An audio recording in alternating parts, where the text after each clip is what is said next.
conhece alguma diferença do ponto de vista de relevância entre a Justiça Estadual, no campo do Poder Judiciário Estadual, Poder Judiciário Federal, Ministério Público Estadual, Ministério Público Federal? Ou seja, a Polícia Estadual ela é tão relevante quanto a Polícia Federal. Todos nós são matérias diferentes, mas todos nós, nas nossas missões, somos importantes. Então eu vou agora convidar o doutor Edevandi Paiva, que é o presidente da Associação dos Delegados da Polícia Federal, para que nós possamos tratar desse tema muito relevante, a autonomia da Polícia Federal. Eu vou chamá-lo aqui para nós começarmos. Mandar um forte abraço. Acabei de ver aí que entrou o meu querido amigo professor Leonardo Barreto, delegado de polícia titular da Divisão de Homicídios. Inclusive, aproveitando logo, olha que coincidência. Olha qual é a obra que está aqui comigo. A obra Crime e Cidade, do professor Leonardo Barreto, que é um delegado de polícia do nosso estado, delegado referência, e que lançou essa obra, que é uma obra sobre uma série de questões criminológicas, sensacional, Crime e Cidade, meu amigo querido. Aproveitar aqui para... Eu tive a honra de prefaciar a obra.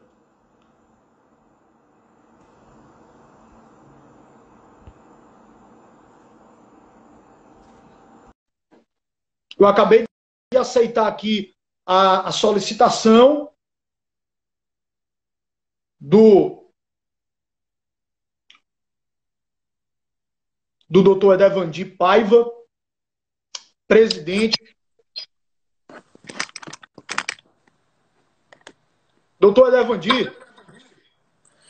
Como vai, doutor Emerson?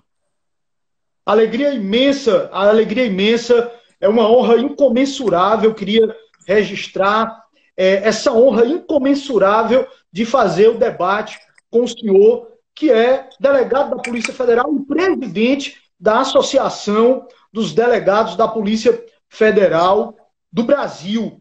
Então, é uma honra incomensurável. Eu vou deixar aí o senhor para fazer as suas apresentações para todos que estão aqui e depois nós começamos o debate. Todo o público aqui que está aguardando essa live de um tema tão relevante, né? Que vem suscitando tantos debates, tantos questionamentos. E hoje nós vamos poder enriquecer o conhecimento de todos, seja aquela pessoa que é da área do direito e quer aprender um pouco mais sobre as missões constitucionais da Polícia Federal, seja aquela pessoa que não é da área do direito, mas é um cidadão que quer agregar conhecimento. Doutor Paiva, é uma honra imensa, né? Como o senhor é conhecido, pelo que eu pude perceber, o delegado da Polícia Federal, doutor Paiva, presidente da Associação dos Delegados da Polícia Federal. Fique à vontade aí para dar o seu boa noite aí para todos e tecer os comentários iniciais aí desse nosso debate, né? Ok, doutor. Muito obrigado. É uma honra imensa participar da sua live, na sua página. O convite foi aceito imediatamente. Dá boa noite aí a todos que estão nos acompanhando. E vamos aqui tentar bater um belo papo sobre um tema que está na pauta do dia, que é a autonomia da Polícia Federal. Bom, doutor Paiva, eu reuni aqui as principais dúvidas dos questionamentos que me fizeram diante dessa situação, dessa situação da saída do ministro Sérgio Moro, dessa discussão toda, surgiu o tema autonomia da Polícia Federal. E a live é uma live jurídica, não é uma live política, que a gente não vai entrar em questões políticas, porque não nos interessa. O nosso propósito é engrandecer o conhecimento da autonomia da Polícia Federal na parte jurídica. A primeira pergunta que me fazem é se a Polícia Federal ela tem mesmo autonomia. E essa é uma pergunta importante, porque é uma pergunta que também tem que ser feita para as polícias judiciárias estaduais. Porque, obviamente, se essa pergunta vai ser feita para a Polícia Federal, eu devo estendê-la também para as polícias judiciárias estaduais. Mas a primeira pergunta que mais me fazem, a número 1, né? Aquela que, professor, qual é a pergunta número 1 do seu inbox? Professor, calma aí, existe hierarquia. O presidente da República, ele tem hierarquia, existe uma estrutura dentro do executivo hierárquica, e eu tenho vários órgãos dentro do poder executivo. Então, como assim autonomia? Que autonomia é essa? Como seria essa autonomia? Então, a pergunta que mais me fazem é se, e eu vou até, inclusive, tirar os comentários aqui, para que a gente possa se concentrar só na live e não permitir comentários políticos. Sim. Pronto, perfeito. Porque, como eu estou sempre citando, nós respeitamos todas as ideologias políticas, todos os posicionamentos, dentro do Estado Democrático de Direito, e a live é exclusivamente jurídica. Então, a pergunta é, pergunta número 1, a Polícia Federal tem autonomia? Como seria essa autonomia? Ou a Polícia Federal não tem autonomia e está buscando a autonomia? Obviamente eu tenho minha posição, mas eu quero ouvi-lo, né? Eu vim aqui muito mais para fazer o papel de entrevistador do que propriamente protagonizar aqui o meu entendimento sobre o assunto, que depois eu manifesto. Primeiro eu queria escutar o senhor sobre esse ponto que é fundamental. Vamos lá. A Polícia Federal, ela está prevista na Constituição Federal como órgão permanente no artigo 144 da Constituição. Ela faz parte da segurança pública. E lá estão elencadas todas as atribuições da polícia. A autonomia formal, se estivesse prevista, deveria estar prevista nesse artigo 144. Infelizmente, não há essa previsão. Então, nós temos algumas legislações que são infraconstitucionais que prevêem algumas garantias para o delegado, que é a autoridade policial prevista no Código de Processo Penal e quem conduz, quem dirige, quem preside a investigação. Então, a Lei 12.830, né, prevê que o delegado não pode ser removido, né, que o delegado tem função jurídica, enfim. Como a minha internet está aqui meio ruim, eu estou falando só do 4G do celular, eu não vou citar a lei para e passo, ok? Mas sim, está na 12.830 a principal garantia para a atuação do delegado na investigação. Isso vale para os delegados de Polícia Federal e para os delegados da Polícia Civil no Brasil inteiro.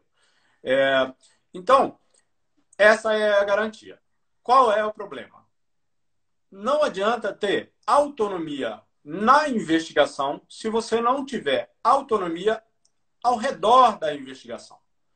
Por quê? Para fazer a investigação, nós precisamos de recursos materiais, nós precisamos de policiais, nós precisamos de dinheiro para, eventualmente, utilizar numa operação para remunerar um informante. Enfim, nós temos várias técnicas que demandam recursos.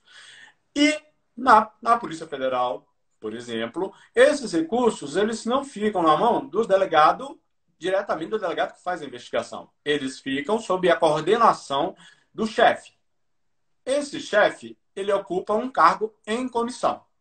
Então, esse chefe é que distribui os recursos, é que eu, como delegado, falo para o meu colega que está na chefia, digo, eu tenho uma investigação, assim, assim, assim, preciso de recursos. Esse delegado, ele vai me dar esses recursos, ou não vai me dar. É aí que esse delegado que está lá por cargo comissionado, né, naquela chefia, ele precisa estar blindado. Precisa estar blindado das influências políticas. Então, ele tem que vir lá do diretor-geral, passando pelos superintendentes e pelos chefes de delegacia, todo esse pessoal não pode ter compromisso político nenhum. Né? Então, nós fazemos hoje uma autonomia baseada na nossa cultura institucional, que é muito forte. Na Academia Nacional de Polícia, nós aprendemos desde o primeiro dia que a Polícia Federal tem de ser técnica, republicana, apartidária, que nós não podemos ter vinculação política nenhuma e que as nossas investigações não perseguem nem protegem ninguém. Então, Excelente. fazemos um exercício interno, a ADPF ajuda muito nisso, a Associação dos Delegados de Polícia Federal, da qual eu estou na presidência no momento, nós fazemos muito essa difusão interna de que esse é um valor essencial para a Polícia Federal fazer o trabalho que ela vem fazendo, ok? Mas, no momento de crise, no momento de dificuldade, os nossos dirigentes, os nossos políticos, eles sentem a necessidade e acreditam que é necessário estar próximo da Polícia Federal. E daí é que tem que haver uma relação entre a Polícia Federal e o órgão, a Polícia Federal e o governo federal, e o governante da vez, tem que haver uma relação institucional, uma relação em que esse presidente é sim o nosso representante máximo, ele é o nosso presidente, foi eleito, ele tem um vínculo com todos os outros cargos, entretanto, com as instituições de Estado, mandam os princípios constitucionais da administração pública, mandam que ele mantenha uma distância republicana da organização de Estado. Então, como ele faz? Ele nomeia o diretor-geral da polícia e deixa ele trabalhar. É assim que tem que ser. Só que isso é baseado em princípios, é baseado numa construção de um direito, inclusive do direito democrático, né? do Estado de Direito Democrático, que vem das democracias mais evoluídas do mundo, né? Internacionalmente. Então, são nesses princípios que nós nos baseamos, mas nós não temos a garantia formal de autonomia da polícia neste momento. Então, nós ficamos. Quando o dirigente, o presidente, o governador, ele não entende a localização da polícia no mapa do Estado, no mapa geográfico do Estado, aí nós enfrentamos muitas dificuldades, porque muitas vezes o dirigente quer ter um diretor na polícia da sua confiança. E aí isso gera uma série de problemas, inclusive de credibilidade dessa instituição junto ao povo. É verdade. Doutor Devandi, e o que está faltando? Se o senhor tivesse que dizer aqui, qual é o passo para a Polícia Federal ter garantida também, não apenas a cultura, porque a cultura, o que o senhor falou, é sensacional. Porque ela vem de homens de honra, homens e mulheres de honra. É como eu sempre digo, na hora que um promotor de justiça, por exemplo, ele recebe um telefonema e ele deixa de fazer algo, ou simplesmente vai fazer algo indevidamente porque recebeu um telefonema, além de ser crime, por óbvio, né? É até o chamado crime de corrupção passiva privilegiada, você ceder a pedido ou a influência de alguém, qualquer autoridade pública, um defensor público. Se eu recebo um telefonema, ô Emerson, por favor, não entra com essa ação aí não, pela defensoria, não ingressa com essa ação aí não, e eu não ingresso, se eu cedo a influência, eu cometo corrupção passiva privilegiada. Da mesma forma, um promotor de justiça, da mesma forma, um delegado de polícia. Corrupção passiva privilegiada, lembrando, porque se fosse vantagem indevida, seria mais grave ainda, seria a corrupção passiva simples, né? Então, veja, homens de honra não se deixam influenciar. Homens de honra podem até conversar, como, por exemplo, muitas pessoas me procuram na Defensoria Pública para firmar algum, me tentar me convencer de alguma coisa. Muitas pessoas procuram um delegado de polícia, doutor, por favor, não é assim não, doutor. E é até interessante escutar mesmo, porque faz parte de uma cultura de contraditório. Muitas pessoas, como eu digo, procuram um promotor de justiça para tentar convencer o promotor, doutor, pelo amor de Deus, o meu cliente se enquadra nos requisitos aqui, o senhor pode conceder o parecer dentro de uma cultura de contraditório, que é uma cultura, digamos, democrática, republicana, mas jamais aceitar uma influência fora do diálogo normal de convencimento que todos temos que ter como atores do sistema penal de justiça. Aí vem, o que é que precisa, porque nós estamos falando de aperfeiçoar as instituições. O que é que precisa para nós termos esse passo? Que foi um passo que o Ministério Público teve, que foi um passo que a Defensoria Pública teve. O que é que nós precisamos? Se o senhor pudesse me dizer, Emerson, tem esse ponto aqui que resolveria o problema. é muito importante. Até porque o momento é agora. Já que nós estamos falando de autonomia, eu creio que é o momento de aperfeiçoar esse ponto. Nós temos de incluir na Constituição um pacote de proteção da polícia, né? De preferência da Polícia Federal e da Polícia Judiciária. Porque as polícias judiciárias elas sofrem muito a força dos governadores, dos prefeitos, a força política no Estado, às vezes é muito mais forte do que a força política federal, né?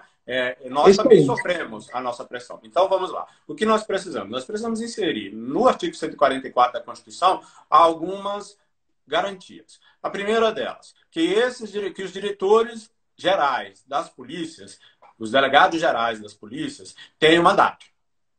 Porque hoje você pode exonerar sem nem dar satisfações, né? Sem motivar, né? E você pode fazer isso a qualquer momento. Então, como que um dirigente consegue suportar qualquer tipo de pressão se ele pode ser demitido a qualquer momento, no momento em que ele desagradou quem o nomeou? Não, ele não tem uma liberdade nem de manifestação, né? Então, ele tem que estar protegido por esse mandato. O mandato, nós podemos discutir como seria, se seria de 2, se seria de 3, se seria de 4, se seria com recondução, se não seria. O que interessa é que seja um mandato, de preferência que não coincida com o mandato do governante que vai fazer a nomeação, né, para que haja uma independência, uma autonomia, uma necessidade, um vínculo apenas institucional entre aquelas duas entidades, autoridades. Ok? Com isso, a gente vai ter previsibilidade, nós vamos ter planejamento, nós vamos ter projetos com início, meio e fim. E hoje nós até temos os projetos, mas eles podem se interromper de uma hora para outra, né? Então, mandato a primeira situação.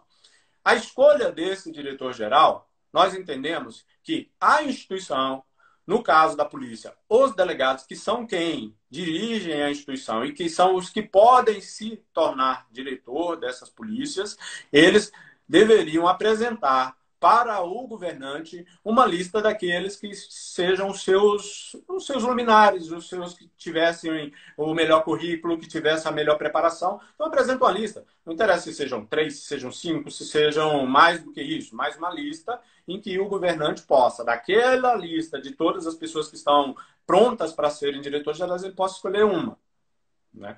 Então, esse é o primeiro mecanismo de proteção da polícia judiciária. O segundo é garantir que esse diretor tenha certas autonomias. A primeira delas, a autonomia administrativa, que significa ele poder formar toda a sua equipe sem precisar passar pelas áreas políticas do governo. Na Polícia Federal, todos os cargos acima de superintendentes, diretores e o próprio diretor-geral, eles têm que ter autorização da Casa Civil do governo. E nós sabemos que a Casa Civil do governo é um órgão político e tem que ser um órgão político ligado ao governo e às políticas do governo do momento. Então, dar autonomia para esse diretor para formar as equipes dele é fundamental. Uma autonomia orçamentária e financeira. Por quê? Porque os órgãos, se tem uma maneira de você controlar um órgão, é tirando dinheiro. Contingenciando os recursos. Minguando as condições de trabalho dos integrantes daquela instituição. Então, nós defendemos que a Polícia Federal as polícias possam dizer qual é o orçamento anual que elas precisam e encaminhar para o Congresso Nacional, e o Congresso Nacional aprova ou não aprova, ou ajusta. Então, o Congresso Nacional faz a sua atuação e fiscalização sobre esses valores. Ok? E a autonomia funcional o diretor-geral não está obrigado a passar informações apenas por um vínculo de hierarquia para quem quer que seja. Ele tem uma ligação, né, mas deve ter hierarquia com a obrigação de passar informações indevidas para os governantes que o nomearam. Então, se nós aprovarmos na Constituição um pacote como esse, e nós podemos, inclusive, prever um controle, criando um Conselho Nacional da Polícia Judiciária, para controlar essa autonomia, para dizer se essa autonomia está sendo bem utilizada, eu tenho certeza que nós vamos dar um passo muito grande no caminho de que as polícias judiciárias possam fazer o seu trabalho, inclusive de controle do Estado, sem maiores problemas. É verdade. E eu quero aqui manifestar minha opinião. Eu sou a favor da autonomia das polícias judiciárias dentro da estrutura que o senhor propôs. Eu acho que é um passo muito importante, é um passo republicano que vai garantir justamente um aperfeiçoamento para evitar que ocorra realmente essa pressão, que na verdade é uma pressão que não se pode evitar, porque às vezes, até mesmo quando você tem a própria autonomia, a pressão existe, quanto mais sem a autonomia. Então, eu concordo, quero aqui manifestar minha posição sobre esse tema. Agora, o senhor, doutor Paiva, tocou num ponto que é fundamental, que foi muito discutido e essa é uma das principais dúvidas dos nossos alunos, inclusive. Existe alguma previsão, falando aqui dessa questão da presidência da República, mas também pode ser dos governadores, tanto faz, poder executivo. Existe alguma previsão de um governante, seja um governador, querer relatórios ou querer informações diárias ou semanais, permanentes, de parte de investigações ou de todas as investigações? Esse é um ponto muito importante, é sempre uma dúvida que as pessoas estão me perguntando desde a saída do ex-ministro Sérgio Moro, estão me fazendo essa pergunta. Mas, afinal de contas, esse relatório pode ou não pode? Como é que é a prática? É devido, é indevido? O que é que o senhor me diz sobre isso daí, sobre essa questão do relatório? Existe uma vinculação legal, ou é uma questão de hábito, ou isso não é feito? Eu realmente não sei, porque eu não conheço o ambiente interno da Polícia Federal e também não conheço o ambiente interno das polícias estaduais.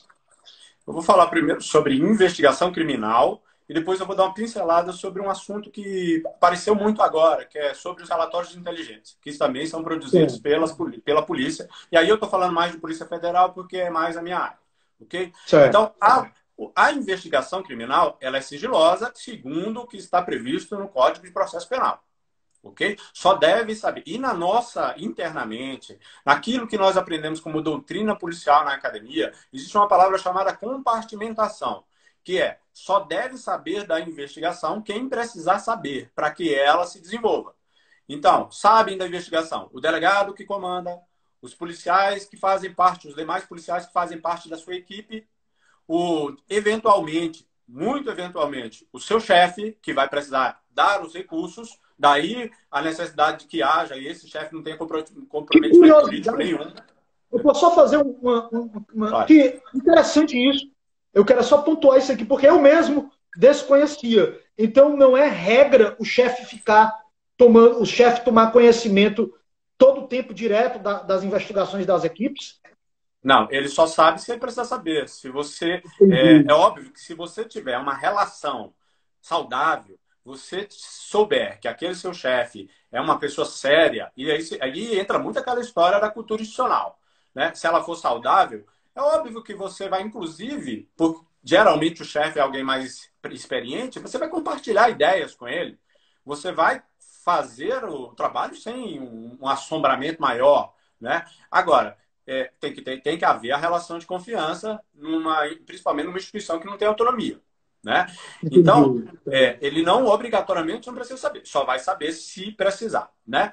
Os outros que acabam sabem da investigação, o representante do Ministério Público que acompanha a investigação, que oficia na investigação, o juiz, que é quem que analisa os pedidos judiciais a respeito daquela investigação, e na fase aberta, a defesa.